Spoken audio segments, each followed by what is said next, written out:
We reported a couple of weeks ago about how human smugglers and traffickers are using social media to entice would-be migrants with false promises. We now have an equally, if not more disturbing practice that's coming to light right here in our country. Our Fox affiliate in San Diego is reporting that Mexican cartels are using apps like TikTok, Snapchat, and Instagram to recruit American teenagers to try and engage in human smuggling and help the cartels. The U.S. Border Patrol said it is doing what it can to try and counter this social media campaign.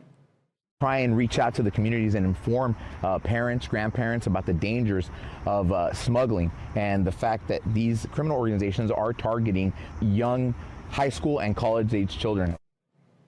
So, how do you stop the cartels from targeting your teen? Dan Hoffman's with us, former CIA station chief and Fox News contributor. So, Dan, what does it mean from an intelligence point of view when the cartels are, they're proficient, like ISIS, in using social media to attract supporters and indeed potentially help? Yeah, so they see an opportunity in our wide open cyberspace to contact followers and to try to recruit individuals who could help them in their despicable mission. But really, make no mistake, this is a symptom as a result of our failed immigration policies. We can whack this mole, but others are going to spring up until we have a comprehensive immigration plan, which we are lacking at the moment, and we're also not taking it, in my opinion, with the seriousness with which we should. We're seeing some videos there on the right of what they say are some of the examples of how these groups target American teenagers. What should parents look out for? Let's start with that. If a teen says he's got some new friends or he's doing something or he's making some money, how does it work? How do they get in touch with an American on this side of the border? And a 17-year-old goes down there and wittingly or unwittingly is helping the cartel bring people in. I mean, I think this falls into the category of nefarious actions taking place in cyberspace, kind of writ large. There are a lot of bad things that can happen to teenagers in cyberspace, this being just one of many. And what's really important is what we're seeing from our Border Patrol, that they're providing some good indications and warning to parents, and I would say educators as well. This is for our school systems to educate our children about the threats that are out there in cyberspace from individuals where these are non-attributable malicious actors, and it's very hard to determine who they are in cyberspace. I warn my kids, about being very careful, about the people with whom they're engaging in cyberspace. It's important for parents to do that, and then collect the information and give it back to the Border Patrol so that they can share it, hopefully, with our partners overseas, particularly in Mexico, Honduras, Guatemala, and El Salvador, where these migrants are coming from, because we do have good partnerships with the intelligence and the military and the police in these nations. As far as we know, have any American teenagers been charged in terms of these type of operations? Or, do they say to mom and dad, hey, I'm going to go down and help this and do that, and I'm going to do some charity work or something like that? And, can they be held responsible potentially in a court of law of abetting and helping a foreign terrorist organization?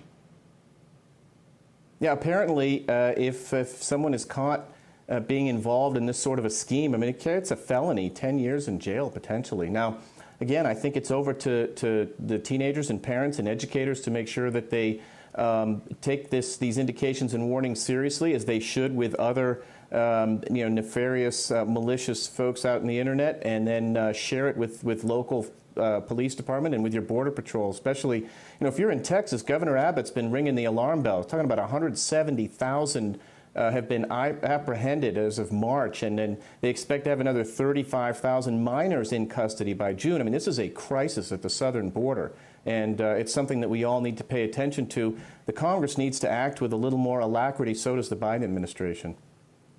You've served overseas. What is your sense of what we need to do, as you say, immigration reform, in order to try and stop this flow to the extent that it is going now, and deal with the root causes? The Biden administration is trying to do that right now down in Central America. Will that work, or do they have to do much more? The Biden administration, at least, has been talking about providing over $300 million in aid to those three nations I mentioned, Honduras, El Salvador, Guatemala.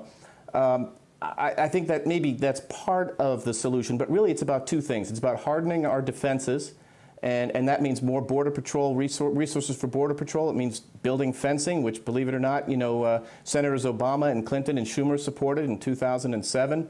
And it also means working with our partners, as I mentioned, overseas, particularly in Mexico, but also in those other 3 nations where we can stem the flow of migrants. And I think it's up to the president to get up on the bully pulpit and make a speech about immigration, make a speech so that those would-be migrants understand what U.S. policy is. When the Biden administration's, their first action was to end the Mexico, hold in Mexico protocol, which the Trump administration had imposed in 2019, and that really delivered a message to the would-be migrants that it's kind of open season on coming to the United States. So the Biden administration needs to get their messaging right on this.